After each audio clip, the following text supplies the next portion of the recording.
안녕하세요. 오늘은 여러분께 한 가지 질문을 던지면서 시작하고 싶습니다. 다른 사람들을 만족시키기 위해 항상 노력했지만 결국에는 가볍게 여겨지거나 평가절하된 경험이 있으신가요? 우리가 사는 한국 사회는 놀라운 속도로 발전했지만 동시에 보이지 않는 압박감도 함께 존재합니다. 우리는 모두 완벽한 성적표, 안정적인 직장, 그리고 SNS에 올릴 만한 행복한 모습이라는 사회적 기준에 끊임없이 맞춰 살아가야 합니다. 나라는 존재보다는 우리라는 집단의 일원으로서의 역할이 더 중요하게 여겨지죠. 내가 진정으로 원하는 것이 무엇인지, 나만의 고유한 가치가 무엇인지 깊이 생각할 시간조차 사치처럼 느껴질 때가 많습니다. 끊임없이 타인의 시선을 의식하며 나를 잃어가는 것, 이 피로감은 어쩌면 우리 모두가 겪는 공통된 감정일지도 모릅니다. 혹시 여러분도 매일 이런 감정의 무게를 느끼고 있나요? 자신을 위한 삶이 아닌 타인을 위한 삶을 살고 있다는 공허한 말입니다. 오늘 저는 여러분과 함께 다른 길을 탐색해 보고 싶습니다. 그것은 타인을 쫓는 길이 아니라 진정으로 자기 자신에게로 돌아오는 길입니다. 바로 20세기 가장 위대한 심리학자 중 한 명인 칼 구스타프 융이 제시한 길입니다. 그는 이 과정을 개성화, 인디비주에이션 라고 불렀습니다. 이는 사회가 요구하는 획일적인 기준에 맞추는 것이 아니라 내면 깊숙한 곳에 숨겨진 본연의 자아를 찾아내고 그 모든 부분을 온전히 받아들이는 용감한 여정입니다. 이 여정을 통해 여러분은 사회가 요구하는 복제품이 아닌 가장 온전하고 진실된 자기 자신이 될 수 있습니다. 그리고 그 과정이야말로 여러분을 대체 불가능한 사람으로 만들어 줄 것입니다. 이 영상은 단순히 심리학 이론을 나열하는 것이 아닙니다. 이 영상은 여러분의 내면을 해독하고 현대사회의 압박 속에서 흔들리지 않는 자기 자신만의 가치를 발견하도록 돕는 구체적인 지도가 되어줄 것입니다. 우리는 융의 분석 심리학에 담긴 핵심 개념들을 통해 우리가 왜 그런 감정들을 느끼는지, 그리고 어떻게 하면 그 감정들을 극복하고 자신만의 빛을 발할 수 있는지 함께 탐구할 것입니다. 자신의 그림자와 마주하고 페르소나 뒤에 숨겨진 진정한 얼굴을 찾아가는 여정에 동참해 보세요. 만약 여러분이 자기 자신을 더 깊이 탐색하고 진정한 가치를 따라 살고 싶다면 지금 바로 구독 버튼을 눌러 저와 함께 이 의미 있는 여정을 시작해 보세요. 우리는 모두 독특한 존재이며 그 독특함을 발견하는 것만큼 가치 있는 일은 없습니다.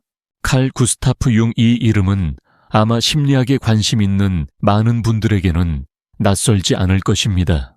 1875년 스위스에서 태어난 융은 정신분석학의 아버지라 불리는 지그문트 프로이트의 뛰어난 제자이자 가까운 협력자였습니다. 초기에는 프로이트의 정신분석학 이론, 특히 무의식의 중요성을 깊이 공감하며 함께 연구를 진행했습니다. 융은 프로이트의 꿈 분석 기법과 자유연상법을 적극적으로 활용하며 그의 사상을 발전시켰습니다. 그러나 시간이 흐르면서 융은 프로이트의 리비도 개념이 성적인 에너지에만 국한된다는 점, 그리고 무의식의 범위를 개인적인 경험에만 한정하는 것에 대해 의문을 품기 시작했습니다. 융은 인간의 정신에 훨씬 더 광범위하고 집단적인 무의식의 층위가 존재하며 이는 단순한 개인의 억압된 욕구나 경험을 넘어선 인류 공통의 심리적 유산이라고 보았습니다. 이러한 이론적 차이와 깊어지는 사상적 간극으로 인해 융은 결국 프로이트와 결별하고 자신만의 독자적인 이론인 분석 심리학, 아날리티컬 사이콜로지를 창시하게 됩니다. 그의 분석 심리학은 무의식을 개인적 차원을 넘어선 집단적 차원으로 확장하고 상징 신화, 꿈 등을 통해 인간 정신의 보편적인 구조를 탐구했습니다. 융이 살았던 시대는 격동 그 자체였습니다. 20세기 초 유럽은 참혹한 제1차 세계대전과 그 뒤를 이은 대공황, 그리고 전통적 권위와 가치관의 붕괴를 경험하고 있었습니다. 과학의 발전과 계몽주의 사상이 종교의 권위를 약화시키면서 사람들은 오랜 시간 믿어왔던 가치체계가 흔들리는 것을 목격해야 했습니다. 이는 물질적인 혼란을 넘어선 깊은 정신적, 영적 위기로 이어졌습니다.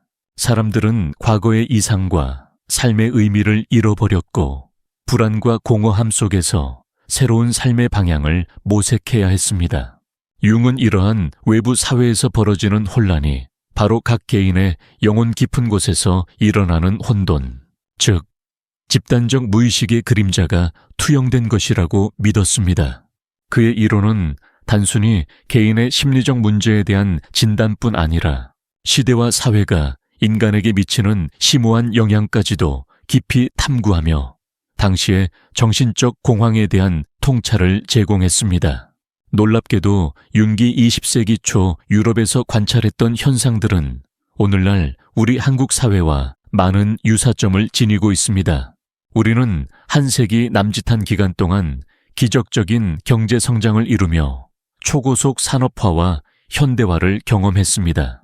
그 과정에서 빨리빨리 문화와 치열한 경쟁은 우리 삶의 거의 모든 영역에 스며들었습니다.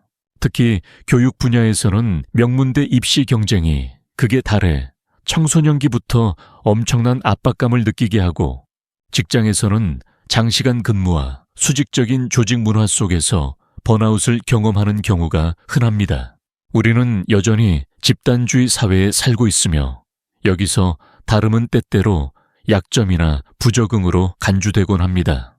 타인이 정해놓은 성공의 기준과 사회적 시선에 맞춰 끊임없이 달려야 했고 그 결과 많은 한국인들이 심각한 개인적 정체성 위기와 정신적 공허함에 직면하고 있습니다. SNS를 통해 보여지는 타인의 완벽한 모습과 자신을 끊임없이 비교하며 우울감과 불안감을 느끼는 것 또한 현대 한국 사회의 단면입니다. 이러한 현대인의 번아웃과 공허함, 그리고 심화되는 정신건강 문제는 윤기 이야기했던 시대의 정신적 위기와 놀랍도록 닮아 있습니다. 우리는 물질적인 풍요 속에서 진정한 나를 찾아 헤매는 아이러니한 상황에 놓여 있습니다. 바로 이러한 맥락에서 융의 이론, 특히 개성화, 인디비주에이션 라는 개념은 오늘날 우리에게 엄청난 의미를 지닙니다. 개성화는 이기적인 태도로 사회와 단절하거나 고립되는 것을 의미하지 않습니다. 오히려 그것은 우리 내면에 숨겨진 부분들과 용기 있게 마주하고 자신을 구성하는 모든 부분들, 좋은 면이든 나쁜 면이든 밝은 면이든 어두운 면이든을 온전히 받아들이는 길고도 험난한 과정입니다. 이는 사회가 정의하고 강요하는 나가 아닌 자기 스스로가 진정으로 어떤 존재인지 깨닫고 그 고유한 가치와 본성에 부합하는 삶을 살아가는 것입니다. 개성화는 자신의 그림자, 인정하고 싶지 않은 부분과 페르소나, 사회적 가면을 인식하고 통합하며 나아가 집단 무의식 속 보편적인 원형들까지 탐구하여 진정한 자기 셀프를 실현하는 과정입니다. 이 여정을 통해 우리는 타인의 시선이나 사회적 기대에 얽매이지 않고 진정한 자신의 가치를 실현하며 살아갈 힘을 얻게 될 것입니다. 개성화는 단순히 자기 개발을 넘어선 영혼의 성숙을 향한 평생에 걸친 여정입니다. 이 여정을 완수할 때 우리는 비로소 그 누구도 대신할 수 없는 독특하고 강력한 존재로 거듭날 수 있습니다. 이제 융의 이론 중 가장 독창적이고 흥미로운 개념 중 하나인 집단 무의식에 대해 자세히 알아보겠습니다. 융은 인간의 정신이 단순히 개인적인 경험과 기억으로만 이루어진 것이 아니라고 주장했습니다. 프로이트가 개인의 억압된 욕구와 경험에서 비롯된 개인 무의식을 강조했다면 융은 그 개인 무의식 아래에 인류 전체가 공유하는 훨씬 더 깊고 보편적인 층위의 무의식이 존재한다고 보았습니다. 이 집단 무의식은 인류의 모든 조상이 수만 년 동안 경험했던 보편적인 경험과 이미지, 그리고 정서적 반응들이 유전적으로 축적되어 전달되는 거대한 정신적 유산과 같습니다. 마치 생물학적 유전자가 우리의 신체적 특징을 결정하듯이 집단 무의식은 우리의 심리적 경향성과 반응 방식을 형성하는 심리적 유전자와 유사합니다. 태어날 때부터 모든 인간이 잠재적으로 가지고 있으며 우리의 생각, 감정, 행동에 알게 모르게 때로는 강력하게 영향을 미칩니다. 이는 개개인의 의식적인 경험과는 무관하게 존재하며 특정 언어나 문화적 장벽을 초월하여 인류 보편의 지혜와 경험을 담고 있는 심리적 토대입니다. 우리는 모두 이 집단 무의식이라는 거대한 바다에 연결되어 있는 셈입니다. 예를 들어 볼까요? 한국 사회에는 단군 신화와 같은 건국 신화, 흥부와 놀부, 심청전 같은 고전 설화들이 단순히 옛날 이야기를 넘어 우리 민족의 집단적인 기억과 정서, 가치관을 담고 있는 무의식적인 상징체계로 깊이 뿌리내려 있습니다. 단군 신화의 환웅이 인간 세상에 내려와 홍익인간 홍이 린젠 널리 인간 세상을 이롭게 하라. 의 이념을 펼친다는 이야기는 우리 민족의 이타주의적이고 공동체 지향적인 정신의 원형을 보여줍니다. 이렇듯 우리는 알게 모르게 민족적 영웅에 대한 기대감이나 더불어 사는 삶에 대한 무의식적인 지향을 가지고 살아갑니다. 또한 효셔나 충, 종인렌과 같은 유교적 가치관은 오랜 세월 동안 우리 조상들의 삶과 사회 질서를 지배해 왔으며 오늘날까지도 가족관계, 직장 문화, 심지어 정치적 리더십에 대한 우리의 기대치에도 강력한 영향을 미치고 있습니다. 예를 들어 부모님에 대한 깊은 공경심, 장유유서 창 요요슈와 같은 전통적 질서에 대한 존중은 학교 교육을 넘어 우리 내면에 깊이 각인되어 특정 상황에서 자동적으로 발현되는 경우가 많습니다. 우리는 알게 모르게 이러한 집단적인 무의식의 영향을 받아 특정 상황에서 특정 방식으로 반응하고 특정 가치를 중요하게 여기게 되는 것입니다. 나아가 전 세계적으로 발견되는 유사한 신화나 전설들을 보면 집단 무의식의 존재를 더욱 실감할 수 있습니다. 예를 들어 대홍수 신화는 고대 메소포타미아 문명부터 성경, 그리고 심지어 한국의 전설 속에서도 발견됩니다. 또한 동서고금을 막론하고 악을 물리치는 영웅, 지혜를 주는 현자, 희생하는 어머니와 같은 인물 유형들이 끊임없이 등장합니다. 이러한 보편적인 이야기와 인물 유형들은 인류가 공통적으로 경험하고 무의식적으로 공유하는 어떤 원형적인 메시지나 심리적 패턴이 있음을 시사합니다. 우리가 어떤 문화권에서 태어나든 특정한 상징이나 이야기에 본능적으로 끌리거나 강렬한 감정적 반응을 보이는 것은 바로 이 집단 무의식의 영향 때문입니다. 이는 인간 본연의 깊은 곳에 자리 잡은 공통된 심리적 기반을 드러냅니다. 집단 무의식을 이해하는 것은 개성화의 여정에서 매우 중요합니다. 이는 우리가 왜 특정 상황에서 특정한 감정을 느끼거나 행동하는지, 그리고 우리 사회와 문화가 어떻게 형성되었는지를 이해하는 데 깊은 통찰을 제공하기 때문입니다. 우리의 생각과 행동의 뿌리가 단지 개인적인 경험에만 있는 것이 아니라 인류 전체의 거대한 정신적 유산과 연결되어 있다는 사실을 깨달을 때 우리는 자기 자신과 타인을 훨씬 더 깊이 이해할 수 있게 됩니다. 우리는 더 이상 알 수 없는 힘에 이끌리는 것이 아니라 무의식적인 영향력의 근원을 인식함으로써 그로부터 자유로워지고 보다 의식적이고 주체적인 삶을 살아갈 수 있는 가능성을 열 수 있습니다. 집단 무의식에 대한 인지는 자신을 둘러싼 보편적인 정신적 배경을 인지하는 첫걸음이 되며 이는 우리가 진정한 나를 찾아가는 개성화의 길에서 필수적인 과정입니다. 집단 무의식의 핵심을 이루는 가장 중요한 요소 중 하나가 바로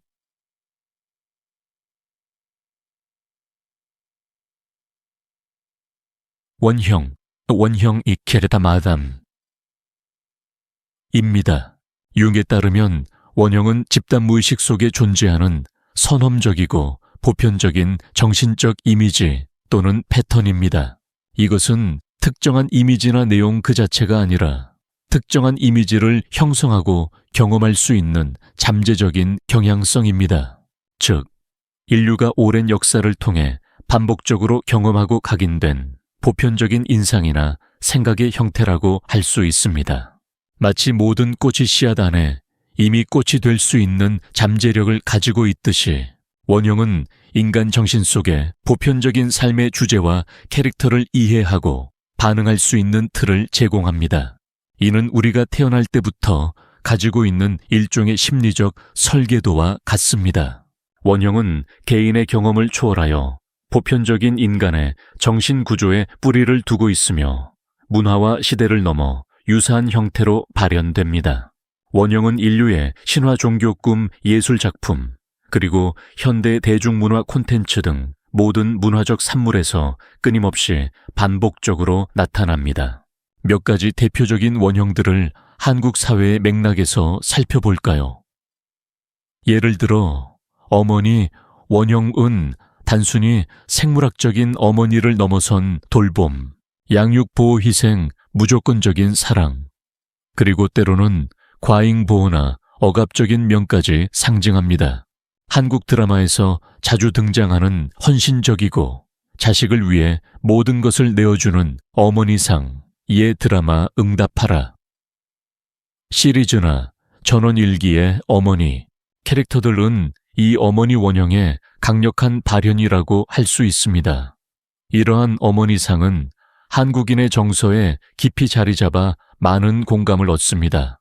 다음으로 영웅 원형 은 위험과 역경을 극복하고 위대한 업적을 달성하며 사회나 집단을 구원하는 존재를 의미합니다. 수많은 한국의 웹툰이나 사극 드라마, 현대 액션물에서 주인공들이 예상치 못한 고난과 시련을 이겨내고 내면적으로 또는 외부적으로 성장하며 영웅으로 거듭나는 서사는 이 영웅 원형을 따르고 있습니다.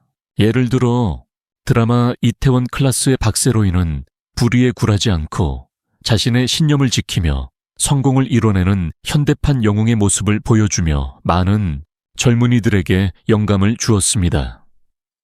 미스터 션샤인의 유진초 역시 격동의 시대에 나라를 위해 싸우는 영웅적인 면모를 지니고 있습니다. 반대로 학당 원형은 파괴 혼돈 부조리 그리고 정의에 반하는 힘을 상징하며 이는 우리가 내면에 억압해둔 어두운 측면이나 사회적 부조리가 외부로 투영된 형태로 나타나기도 합니다.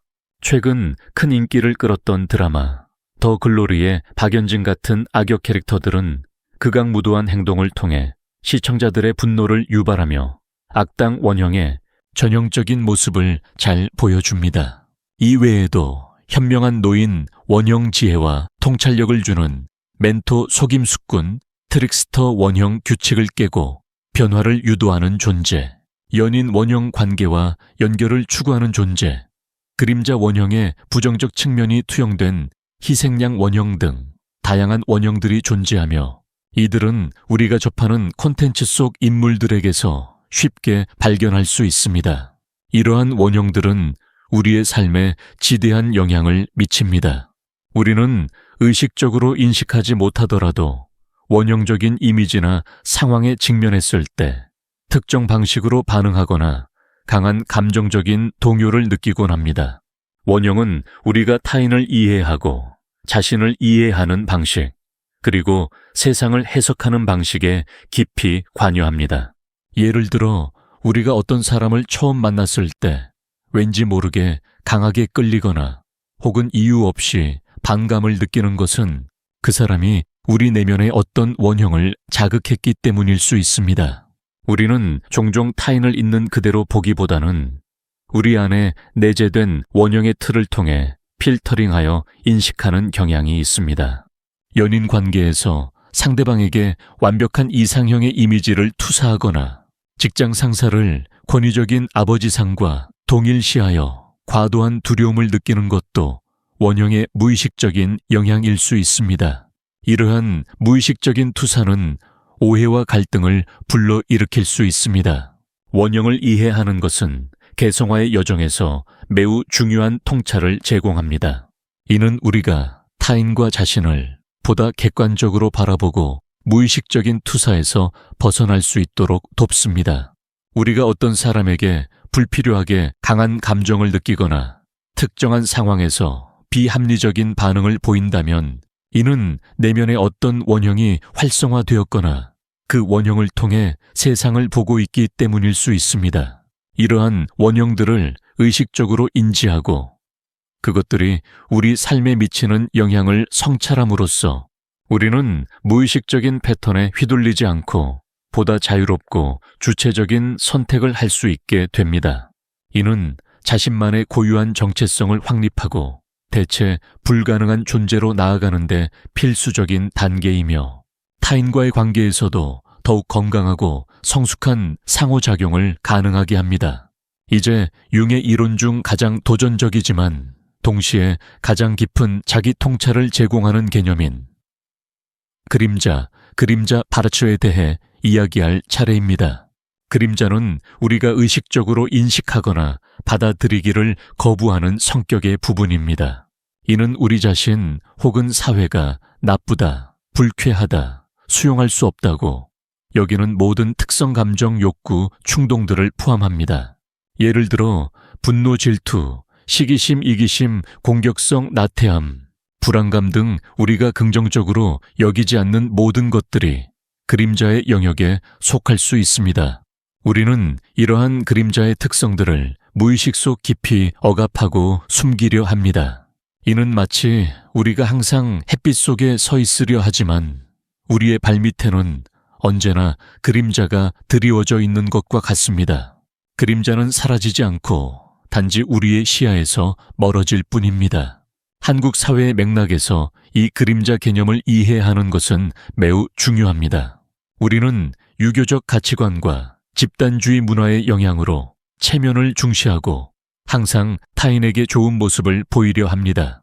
착한 사람 콤플렉스나 만인의 연인처럼 주변의 기대에 맞춰 자신의 부정적인 감정이나 솔직한 욕구를 억누르는 경우가 많습니다. 예를 들어 직장에서 불합리한 대우를 받거나 부당한 비판을 들어도 갈등을 피하고 싶거나 좋은 사람으로 보이고 싶어 속으로는 부글거려도 겉으로는 아무렇지 않은 척 미소 지을 수 있습니다. 가족 간에도 속 깊은 이야기를 터놓기보다 서로의 감정을 억누르고 평화를 유지하려는 경향이 강합니다. 이러한 감정 억압은 표면적으로는 사회적 조화를 유지하는 것처럼 보이지만 내면에는 엄청난 심리적 압력으로 작용합니다. 이러한 억압된 감정들이 쌓이고 쌓여 소위 화병후어빙과 같은 한국 특유의 정신 신체적 증상으로 나타나기도 합니다. 문제는 우리가 이 그림자의 존재를 인정하지 않고 계속해서 무시하거나 억압할 때 발생합니다. 그림자는 사라지지 않기 때문에 무의식적으로 우리의 행동과 관계에 부정적인 영향을 미치게 됩니다. 예를 들어 자신이 무책임하다는 그림자를 가진 사람은 타인의 사소한 무책임함에도 과도하게 분노하거나 비난할 수 있습니다. 이는 사실 자신의 억압된 그림자가 타인에게 투사되어 나타나는 현상입니다. 드라마 스카이캐슬에서 자녀의 성적에 대한 강박을 가진 부모들이 자신의 불안감과 실패에 대한 두려움을 자녀에게 투사하여 비극적인 결과를 초래하는 모습은 그림자 투사의 좋은 예시입니다. 또한 억압된 그림자는 통제 불가능한 형태로 갑작스럽게 표출될 수 있습니다. 평소 온화했던 사람이 작은 일에도 폭발적인 분노를 터뜨리거나 알코올 중독 도박과 같은 자기 파괴적인 행동으로 이어지는 경우도 있습니다. 이는 그림자가 더 이상 억압되지 못하고 무의식적으로 지배력을 행사하는 것입니다. 융은 개성화의 과정에서 이 그림자와의 대면이 가장 중요하고 필수적이라고 강조했습니다. 그림자와의 대면은 고통스럽고 불편할 수 있지만 이는 자기 인식의 폭을 넓히고 진정한 자기 셀프로 나아가는 유일한 길입니다.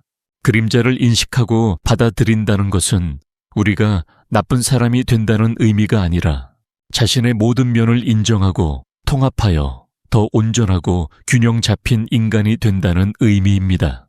그림자를 통합하는 것은 단순히 부정적인 측면을 제거하는 것이 아니라 그 안에 숨겨진 잠재적인 에너지와 창조성을 발견하는 과정이기도 합니다.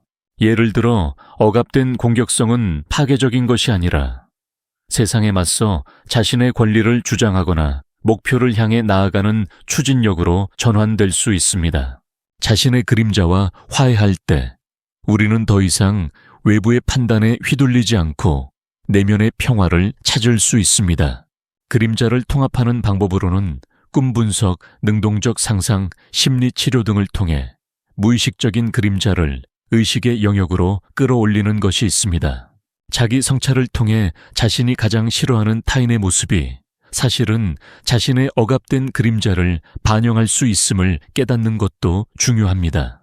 이처럼 그림자와 용기 있게 마주하고 그 존재를 인정할 때 우리는 비로소 진정한 자신을 만나고 대체 불가능한 사람으로 나아가는 개성화의 여정에서 한 단계 더 성장할 수 있습니다. 여러분은 살면서 전혀 다른 성격의 사람에게 강하게 끌리거나 혹은 배우자나 연인과 특정 문제로 인해 반복적으로 갈등을 겪는 경험을 해본 적이 있으신가요? 융은 이러한 현상을 설명하기 위해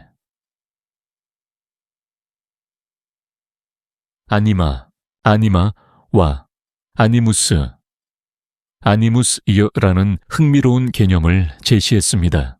융에 따르면 아니마는 남성의 무의식 속에 존재하는 여성적인 측면의 원형이며 아니무스는 여성의 무의식 속에 존재하는 남성적인 측면의 원형입니다. 이는 단순히 생물학적 성싱의 반대 개념이 아니라 각 개인이 가진 정신적이고 심리적인 이중성을 의미합니다. 모든 남성은 내면의 감정직관, 수용성, 유연성과 같은 여성적 특성 아니마를 잠재적으로 가지고 있고 모든 여성은 이성 논리 주장, 목표 지향성과 같은 남성적 특성 아니무스를 잠재적으로 가지고 있다는 것입니다. 융은 이를 통해 인간 정신의 완결성과 통합성을 강조했습니다. 우리는 태어날 때부터 이러한 반대 성향의 원형을 내포하고 있으며 이는 우리의 성격 형성과 관계 맺음에 지대한 영향을 미칩니다. 아니마와 아니무스는 주로 꿈이나 환상, 그리고 이성과의 관계에서 투사되는 형태로 나타납니다. 우리는 내면의 아니마나 아니무스 이미지를 외부의 이성에게 투사하여 그 사람에게 강렬한 매력을 느끼고 사랑에 빠지곤 합니다. 예를 들어 남성은 자신의 아니마가 갈망하는 이상적인 여성상, 현명하고 자애로운 또는 신비롭고 매혹적인 여성을 현실의 여성에게서 발견할 때 강하게 끌립니다. 마찬가지로 여성은 자신의 아니무스가 추구하는 이상적인 남성상, 강인하고 보호적인 또는 논리적이고 지적인 남성을 현실의 남성에게서 발견할 때 매력을 느낍니다. 운명적인 만남이나 첫눈에 반하는 사랑처럼 느껴지는 강렬한 이끌림의 뒤에는 이러한 무의식적인 아니무스의 투사가 작동하는 경우가 많습니다. 한국 드라마에서 흔히 볼 수 있는 차가운 도시 남자에게 끌리는 여주인공이나 태울털하고 솔직한 여주인공에게 매력을 느끼는 남주인공의 모습은 아니무스 투사의 좋은 예시입니다. 예를 들어 드라마 사랑의 불시착에서 강인하고 독립적인 북한 장교 리정혁 애니무 투사 대상과 발랄하고 자유분방한 한국 재벌 윤세리 아니마 투사 대상의 조합은 서로 다른 면모에 끌리는 아니무스의 전형적인 상호작용을 보여줍니다. 하지만 이러한 아니마 아니무스 투사가 항상 긍정적으로만 작용하는 것은 아닙니다. 자신의 내면에 있는 아니마 아니무스 특성을 인정하고 통합하지 못할 경우 관계에서 갈등의 원인이 되기도 합니다.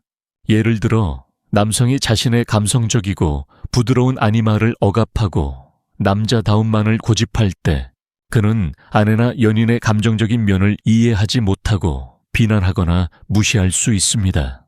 반대로 여성이 자신의 논리적이고 주장적인 아니무스를 억압하고 여성스러움만을 강조할 때 그녀는 남성의 논리적인 접근을 냉정하거나 무관심하다고 여기며 갈등을 겪을 수 있습니다.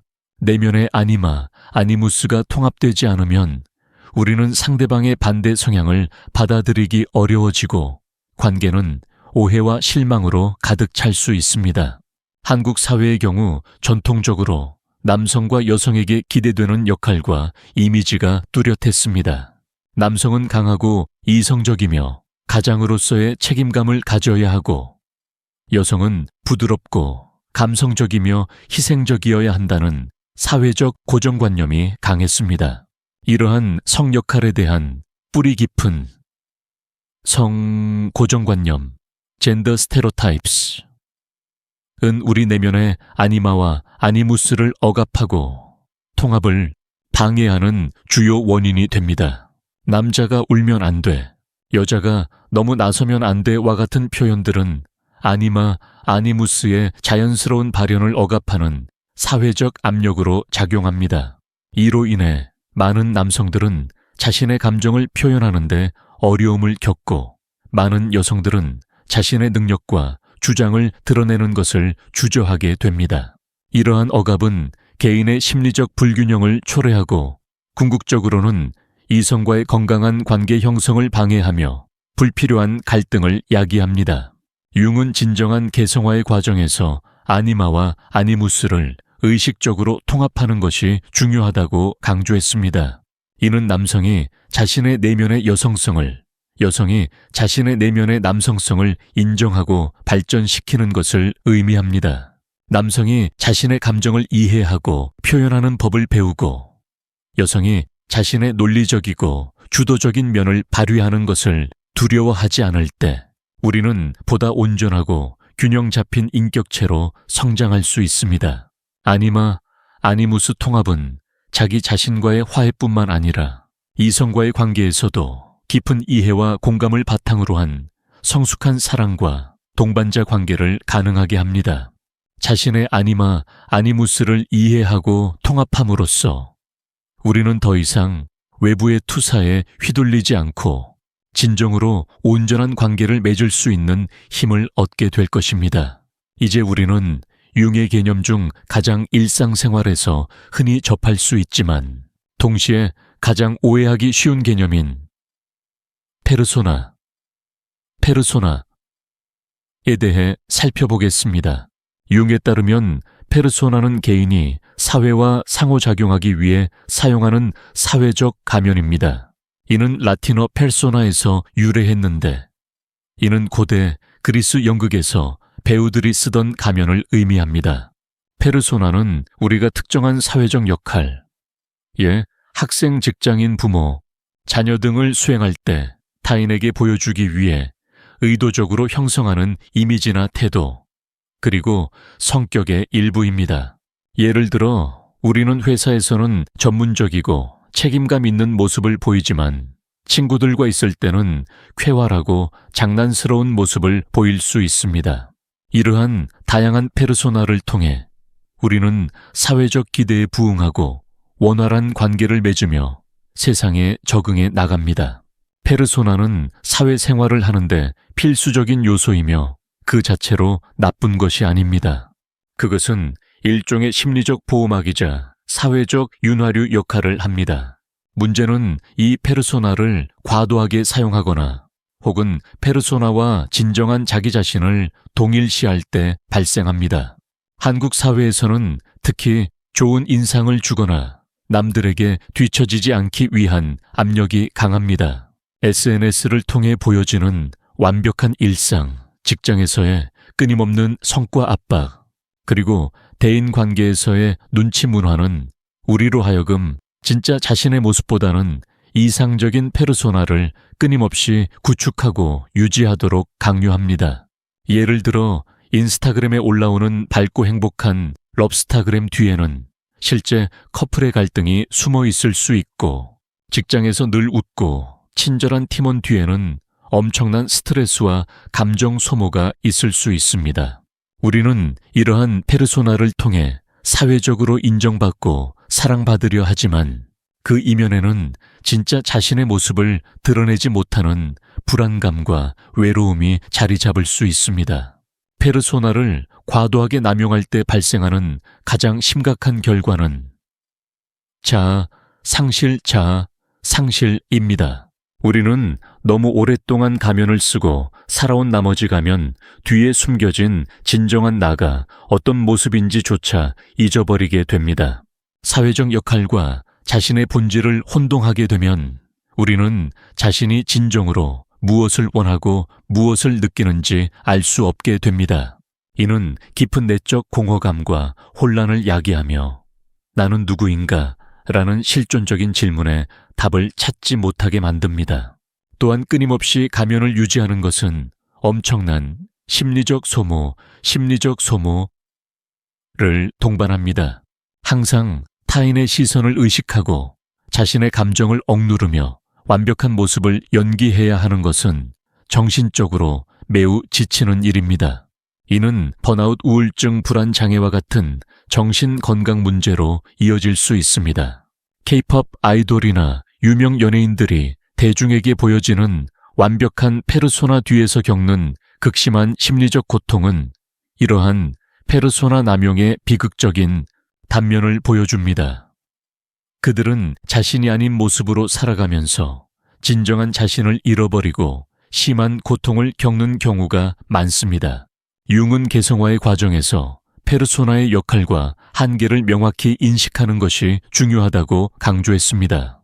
페르소나는 사회생활에 필요하지만 그것이 우리의 전부가 아님을 알아야 합니다.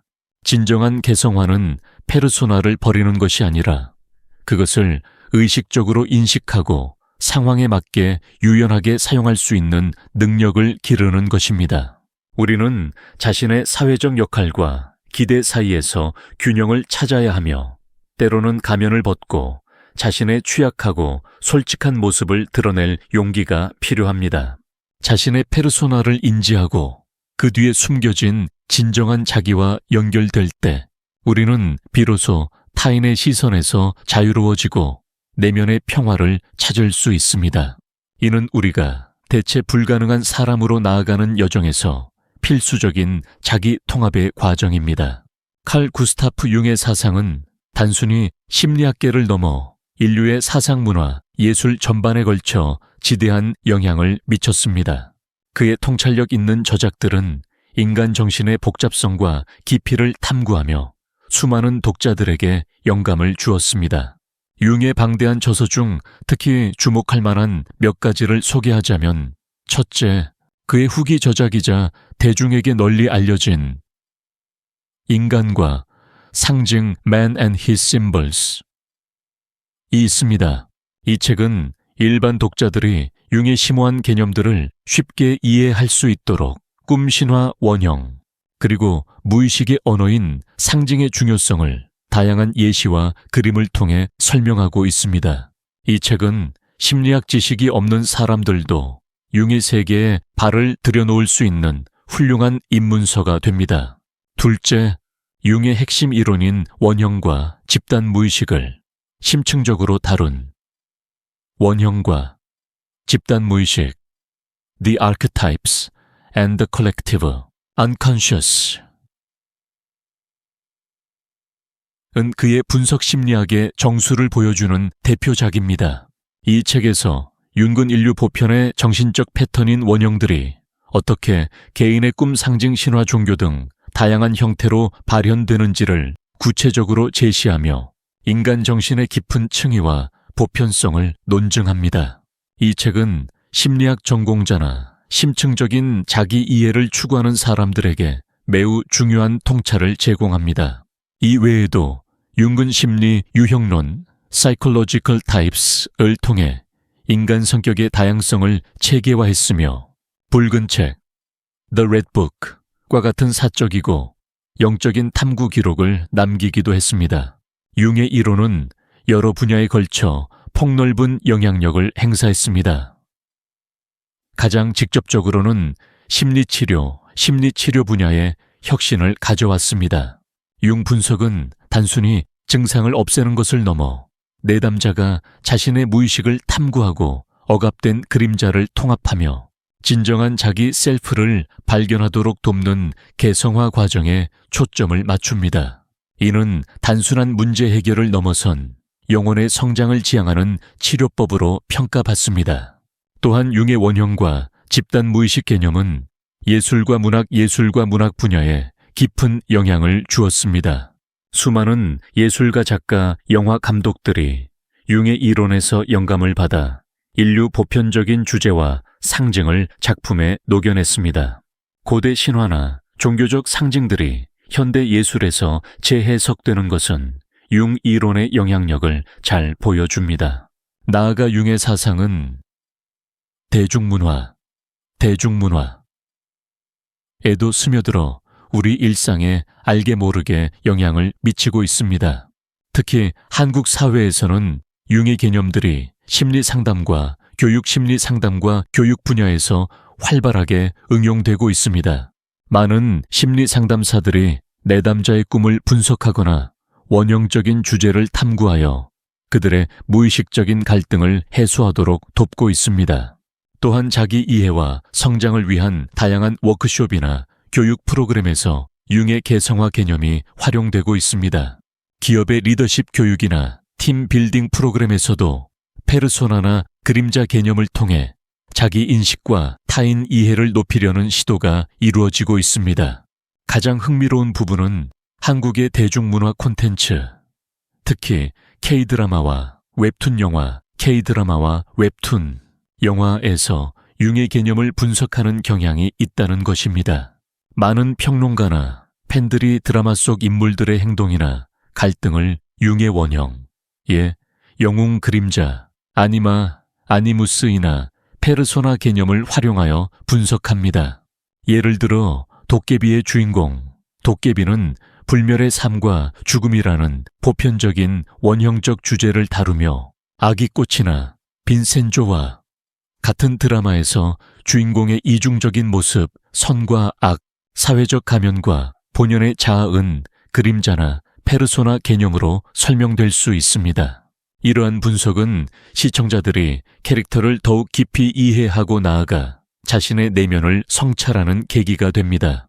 융의 사상이 복잡하고 어렵게 느껴질 수 있지만 이처럼 대중문화 속에서 살아 숨쉬는 형태로 응용되고 있다는 것은 그의 이론이 가진 보편성과 심오한 통찰력을 증명하는 것입니다. 그의 이론은 우리가 자신을 이해하고 세상을 이해하며 궁극적으로는 자신만의 독특한 삶의 의미를 찾아가는데 강력한 도구를 제공하고 있습니다. 오늘날 한국 사회에서 가장 대중적인 심리검사 중 하나로 자리 잡은 것이 바로 MBTI, 마이어스-브릭스 타이프 인디카터입니다. 친구들과의 만남, 직장, 동료와의 대화, 심지어 소개팅 자리에서까지 MBTI가 어떻게 되세요? 라는 질문은 이제 익숙한 인사말처럼 들립니다. 이러한 MBTI 열풍 속에서 우리는 융의 심리학이 어떻게 이 검사의 기반이 되었는지 이해하는 것이 중요합니다. MBTI는 칼 구스타프 융기 제시한 심리, 유형론 Psychological Types에 기반하여 캐서린 쿡브릭스와 이자벨 마이어스가 개발한 성격 유형 지표입니다. 융은 인간이 세상을 인지하고 에너지를 사용하는 방식에 있어 타고난 선호 경향이 있다고 보았고 이러한 개인차를 체계화하고자 했습니다. 그는 외향, 내향, 감각, 직관, 사고, 감정이라는 세 가지 이분법적 태도와 기능에 주목했으며 이는 훗날 MBTI 개발의 토대가 되었습니다. MBTI는 우리의 성격 유형을 4가지 이분법적 선호 지표의 조합으로 설명합니다. 에너지의 방향, EI extraversion, introversion, 외향, 내향. 이 외향 에너지를 외부 세계, 즉 사람들과의 상호작용이나 활동에서 얻는 것을 선호합니다. 사교적이고 활동적이며 생각하기 전에 말하거나 행동하는 경향이 있습니다. I 내향 에너지를 자신의 내면 세계, 즉 생각이나 아이디어에서 얻는 것을 선호합니다. 조용하고 신중하며 생각한 후에 말하거나 행동하는 경향이 있습니다. 정보 인식 방식, SN Sensing, Intuition, 감각 직관, S 감각 오감에 의존하여 현실적이고 구체적인 사실을 중요하게 여깁니다. 실용적이고 세부적인 것에 주의를 기울이며 현재에 집중하는 경향이 있습니다. N 직관 육감이나 영감에 의존하여 가능성 미래 큰 그림을 중요하게 여깁니다. 추상적이고 창의적이며 이론적인 것을 선호하는 경향이 있습니다. 의사결정 방식, TF Thinking, Feeling, 사고, 감정, T 사고 논리와 객관적인 분석을 바탕으로 의사결정을 합니다. 사실과 원칙을 중요하게 여기며 공정하고 합리적인 판단을 추구합니다. F 감정, 개인적인 가치, 조와 타인의 감정을 고려하여 의사결정을 합니다. 관계와 인간적인 요소를 중요하게 여기며 온정적이고 공감적인 판단을 추구합니다. 생활 양식, JP, Judging, Perceiving, 판단 인식. 이 마지막 지표는 융의 이론에 직접적으로 포함된 것은 아니지만 마이어스 브릭스가 추가하여 생활 방식의 선호를 나타냅니다. J 판단, 계획적이고 체계적이며 질서 정연한 생활을 선호합니다. 결정을 내리는 것을 좋아하고 정리정돈을 잘하는 경향이 있습니다. P 인식 자율적이고 융통성이 있으며 상황에 따라 변화에 열려있는 생활을 선호합니다. 계획을 변경하는 것을 거리낌 없고 즉흥적인 것을 즐기는 경향이 있습니다. 한국 사회에서 MBTI가 폭발적인 인기를 얻게 된 이유는 무엇일까요? 첫째, 복잡한 자신을 비교적 간결한 가지 알파벳 조합으로 설명해 주어 자기 이해를 돕는다는 점입니다. 자신의 성격 유형을 알게 됨으로써 자신이 왜 특정 상황에서 특정 방식으로 반응하는지, 어떤 것에 스트레스를 받는지 등을 이해하는 데 도움을 받을 수 있습니다. 둘째, 타인의 유형을 통해 그 사람의 성격과 행동을 이해하는 데 유용하다는 인식 때문입니다. 특히 짧은 시간 안에 서로를 파악해야 하는 관계. 직장 동료 연인에서 MBTI는 일종의 간이, 설명서 역할을 합니다. 셋째, 재미있고 캐주얼한 방식으로 대화의 물꼬를 트고 공감대를 형성하기 쉽다는 점입니다. 이 외향들은 이럴 때 이렇게 하더라. T 사고들은 공감 능력이 부족해와 같은 이야기들은 한국인 특유의 우리 문화에서 서로를 빠르게 이해하고 친밀감을 높이는 수단이 됩니다. 이는 특히 젊은 세대 사이에서 큰 유행이 되었습니다. 그러나 MBTI는 분명한 한계와 오용의 위험도 가지고 있습니다. 가장 중요한 점은 칼 구스타프 융기, 직접 MBTI를 개발하거나 공인하지 않았다는 것입니다. MBTI는 융의 이론을 기반으로 개발되었지만 융기 의도한 심리 유형론과는 차이가 있습니다. 융의 이론은 인간의 복잡한 심리를 이분법적으로 나눌 수 없으며 각 유형은 역동적으로 상호작용하고 성장한다고 보았습니다. 반면 MBTI는 다소 단순화된 틀로 사람을 규정하여 나는 이 유형이니까 이렇게 행동해야 해라는 고정관념을 강화하거나 저 사람은 나와 유형이 다르니 안 맞아라는 식으로 타인에 대한 편견을 만들 수 있습니다. 또한 MBTI는 과학적으로 공인된 심리검사가 아니며 측정 시기에 따라 결과가 달라질 수 있다는 비판도 존재합니다. 사람의 성격은 고정된 것이 아니라 끊임없이 변화하고 발전하는 것이기 때문입니다. 따라서 MBTI를 활용할 때는 이러한 한계를 명확히 인지하고 단순히 재미나 자기 이해의 도구로 사용하는 것이 중요합니다. 특정 유형에 자신을 가두거나 타인을 MBTI 유형만으로 판단하는 것은 개성화의 여정, 즉 진정한 자신을 찾아가는 과정에 방해가 될 수 있습니다. MBTI는 우리가 자신과 타인을 이해하는 하나의 시작점일 뿐 결코 결론이 아님을 기억해야 합니다. 지금까지 우리는 칼 구스타프 융의 심오한 분석 심리학 개념들을 함께 탐구했습니다.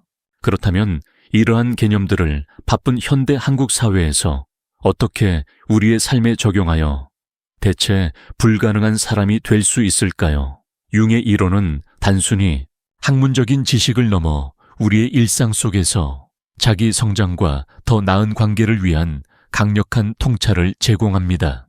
경쟁이 치열한 한국의 직장 환경에서 많은 사람들은 자신이 언제든 대체될 수 있는 존재라고 느끼며 불안해합니다. 하지만 융의 개성화 개념은 우리가 단순히 값싼 옵션이 아닌 고유한 가치를 지닌 고급 제품으로서 자신을 구축할 수 있음을 시사합니다. 이는 단순히 남들에게 맞춰 스펙을 쌓거나 평균적인 모습을 유지하는 것을 넘어섭니다.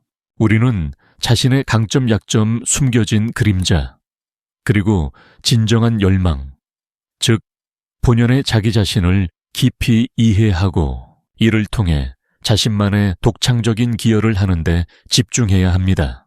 예를 들어 자신이 가진 그림자, 즉 타인에게 쉽게 비판적인 성향을 무조건 억압하기보다는 이를 건설적인 피드백 능력이나 문제 해결 능력으로 승화시켜 팀의 효율성을 높이는 데 기여할 수 있습니다. 이는 비판적 사고력을 긍정적인 방향으로 활용하는 것입니다. 또한 우리는 사회적 가면인 페르소나를 현명하게 사용하여 직장 내 역할에 충실하되 자신의 본질적인 가치와 신념을 잃지 않는 균형을 찾는 것이 중요합니다.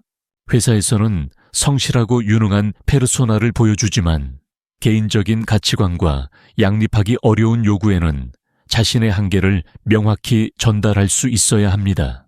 특정 업무에서 남들이 생각지 못한 창의적인 아이디어를 제시하거나 조직 내 갈등 상황에서 누구도 시도하지 않았던 새로운 접근법을 제안하는 것은 당신의 대체 불가능성을 증명하는 길이 될 것입니다.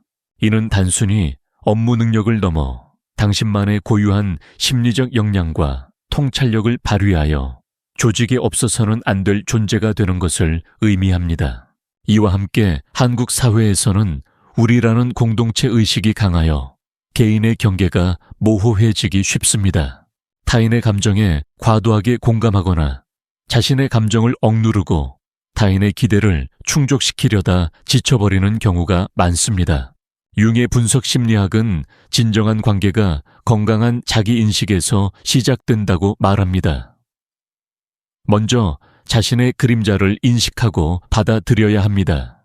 내가 싫어하는 타인의 모습이 사실은 내 안에 억압된 그림자일 수 있음을 인지하면 타인을 비난하기보다 자신을 성찰하게 됩니다.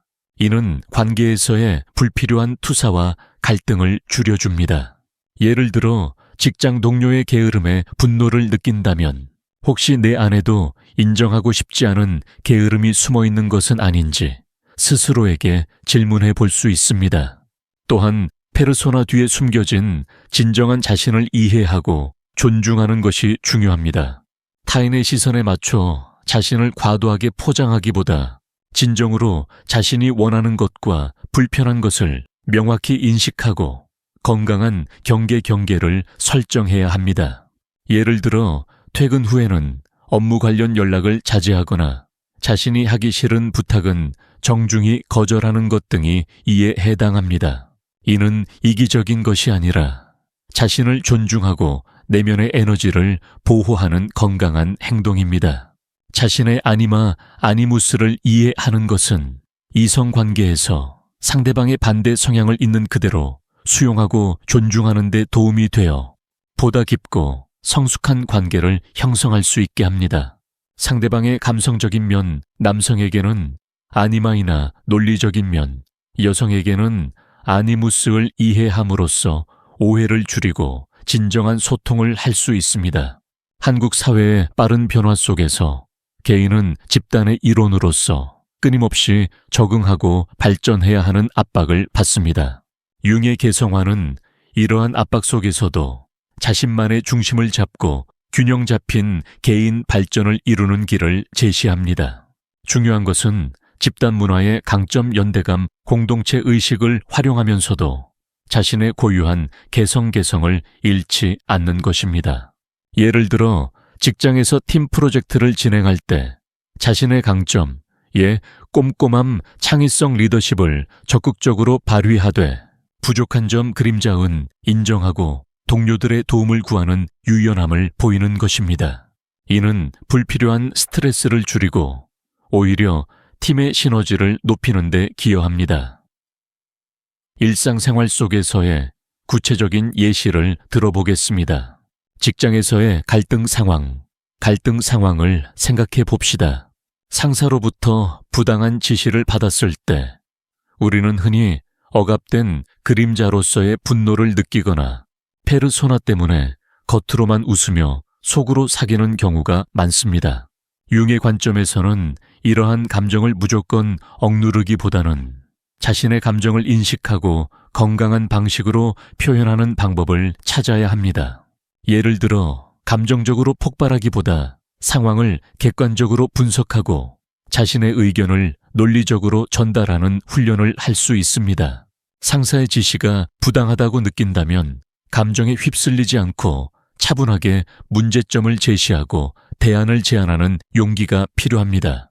이는 감정적으로 행동하는 나라는 그림자를 인식하고 이를 건설적으로 소통하는 나로 통합하는 과정입니다. 또한 현대인의 큰 문제인 압박감 속에서 평정심을 유지하는 것 또한 개성화의 중요한 부분입니다. 사회의 기대치나 타인의 시선에 의해 불안감을 느낄 때 우리는 자신이 타인의 평가에 휘둘리는 그림자를 가지고 있음을 인지할 수 있습니다. 이때 중요한 것은 나는 타인의 시선으로 정의되는 존재가 아니다 라는 자기 셀프의 중심을 잡는 것입니다. 꾸준한 자기 성찰 명상 혹은 자신만의 시간을 통해 내면의 소리에 귀 기울이고 외부의 압력에 흔들리지 않는 자기만의 가치관을 확립하는 것이 중요합니다. 이러한 과정을 통해 우리는 외부의 혼돈 속에서도 흔들리지 않는 내면의 평화를 얻고 진정으로 대체 불가능한 자신을 만들어갈 수 있습니다. 융의 심리학은 우리가 그저 흘러가는 대로 사는 것이 아니라 의식적으로 자신을 형성하고 완성해 나가는 삶의 주체가 될 수 있음을 가르쳐 줍니다. 오늘 우리는 칼 구스타프 융의 심오한 분석 심리학의 세계를 여행하며 인간 정신의 가장 깊은 부분들을 탐험했습니다. 우리는 집단 무의식이라는 인류 공통의 정신적 유산을 통해 우리가 왜 특정한 문화적 패턴에 반응하는지, 그리고 원형들이 어떻게 우리의 인식과 행동을 형성하는지 알아보았습니다. 또한 우리가 인정하고 싶지 않아 숨겨둔 그림자가 어떻게 우리의 삶을 지배할 수 있는지, 남성과 여성의 무의식적 이중성인 아니마와 아니무스가 관계에 미치는 영향은 무엇인지, 그리고 사회적 가면인 페르소나가 진정한 자신을 가릴 때 어떤 심리적 대가를 치르는지도 심층적으로 논의했습니다. 이 모든 개념들은 결국 개성화라는 하나의 거대한 여정, 즉 우리 내면의 모든 부분들을 통합하여 진정한 자기 셀프를 실현하는 과정으로 귀결됩니다. 자기 자신을 이해하고 받아들이는 것이야말로 진정한 성장과 평화의 시작점임을 다시 한번 깨닫는 시간이었습니다. 사랑하는 여러분, 기억하십시오. 여러분은 세상에 단 하나뿐인 독특한 존재입니다. 사회의 기대나 타인의 시선에 자신을 맞추기 위해 억지로 만들어진 복제품이 아닙니다. 여러분의 그림자 페르소나, 그리고 내면의 아니마, 아니무스까지 이 모든 것이 모여 여러분이라는 유일무이하고 아름다운 존재를 이룹니다. 이 모든 면을 인정하고 통합할 때 비로소 여러분은 그 어떤 압력 속에서도 흔들리지 않는 강력한 자기 셀프를 구축할 수 있습니다. 그리고 바로 그때 여러분은 진정으로 대체 불가능한 사람이 될 것입니다. 이는 외부에서 찾아지는 것이 아니라 여러분의 내면 가장 깊은 곳에서 발견되는 힘입니다. 이 여정은 쉽지 않을 수 있습니다. 때로는 그림자와의 대면이 고통스러울 수도 있고 오래된 페르소나를 벗어던지는 것이 불안하게 느껴질 수도 있습니다.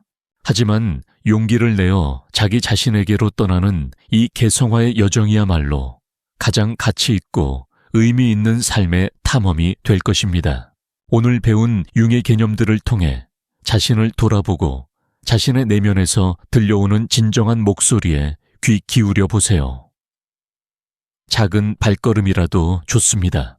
매일 조금씩 자신을 알아가고 사랑하며 있는 그대로의 자신을 세상에 드러내는 연습을 시작해 보십시오. 이 영상이 여러분의 개성화 여정에 작은 빛이 되었기를 바랍니다. 만약 이 내용이 도움이 되셨다면 구독 버튼을 눌러 앞으로도 내면 탐험을 함께 해주시길 부탁드립니다. 또한 오늘 나눈 이야기에 대한 여러분의 생각이나 개인적인 경험이 있다면 댓글로 자유롭게 공유해 주세요. 여러분의 이야기는 다른 이들에게도 큰 영감과 위로가 될 것입니다. 우리는 함께 이 여정을 걸어가며 각자의 자리에서 대체 불가능한 존재로 빛날 수 있습니다. 다음 영상에서 또 다른 흥미로운 심리학 이야기로 찾아뵙겠습니다. 감사합니다.